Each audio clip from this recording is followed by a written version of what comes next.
Welcome to the Rewind. This is Jamie, and tonight I just wanted to give my reaction to Doctor Who Season 12, Episode 3, Orphan 55.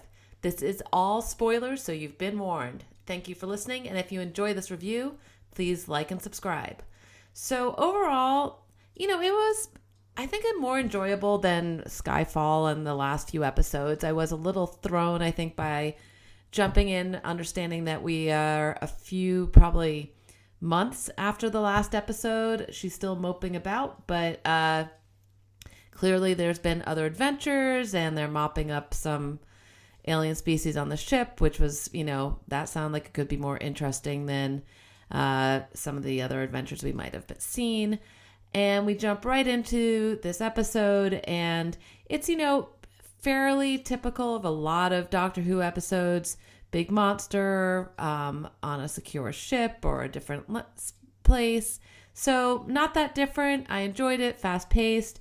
However, as I sat there and I actually rewatched it again, there was just so many inconsistencies and questions that I thought I'd just kind of go through things that I had a lot of questions on, and I'd love to hear your comments and thoughts. So let me know if these were ones that bothered you or didn't. Obviously, a lot with any science fiction, you take a little bit of leap of faith in logic and things that are not going to be totally make 100% sense or completely doable. But these ones kind of bothered me. Starting off one with paper coupons and newspaper. Did this intergalactic newspaper advertise across time? Obviously, as I said, spoilers, we're jumping into the future here. So is this a time travel readily available? And is this intergalactic newspaper running, how's that work? I'm totally confused by that. And two, if this is only one possible timeline, that seems a little confusing if you can advertise and then travel to multiple timelines. So again, just a little bit, the setup there, leap in logic, a little bit too much for me on how that leap in logic is supposed to work there with time travel, with the advertising. 3, if Kane knows about the dregs and where the nest is, and why does she choose this planet? I mean, again, there's not really huge motivation on why this planet. Are there not a lot that have good capable terraforming? Is there something about this planet? We hear the doctor say the richest real estate in the galaxy. Is it about the location? Obviously, in current present day Earth, a few aliens have found Earth, but it's still relatively, not visited by that many aliens except at Christmas time.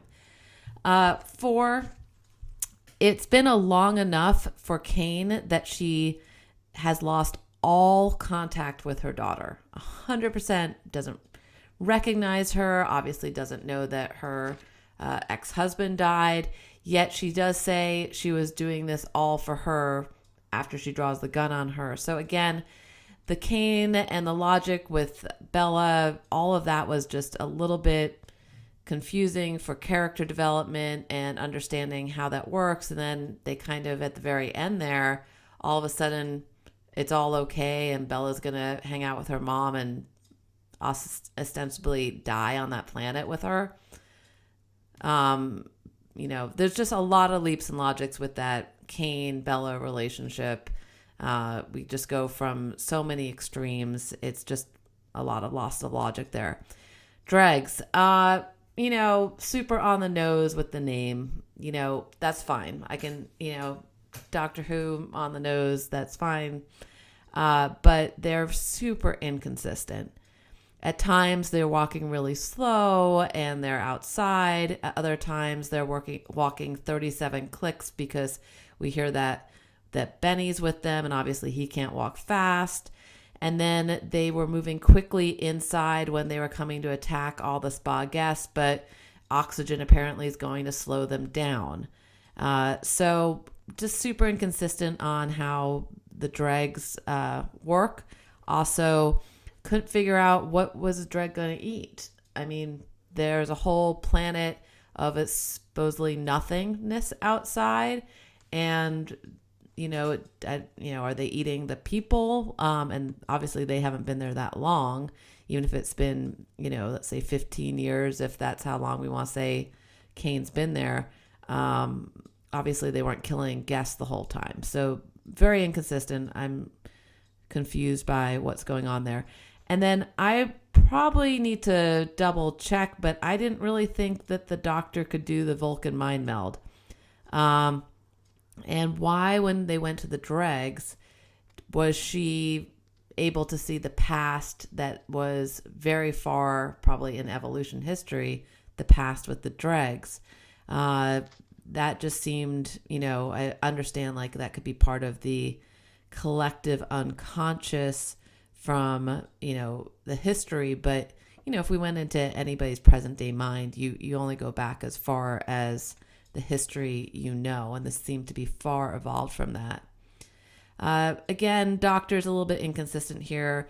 She says Nev's the only one who can fix the transporter, but multiple times during this episode, she says, I can do this, I can do that, I can build you from, if I had the right ingredients, I could build you, Cain.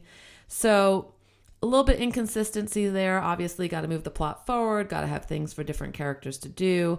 Lots of sacrifices and self-sacrifices in this episode. And I did find it, a little odd when they just disappear back on the Tardis and don't know exactly what happened to the Earth. Obviously, this was a, message about the environment and climate change, and that should we be on the, this path, that we continue to ignore it, that climate change can have tremendous impact and effects. I don't mind a little bit of, morals going into this. Obviously, it's a little extreme and very on the nose.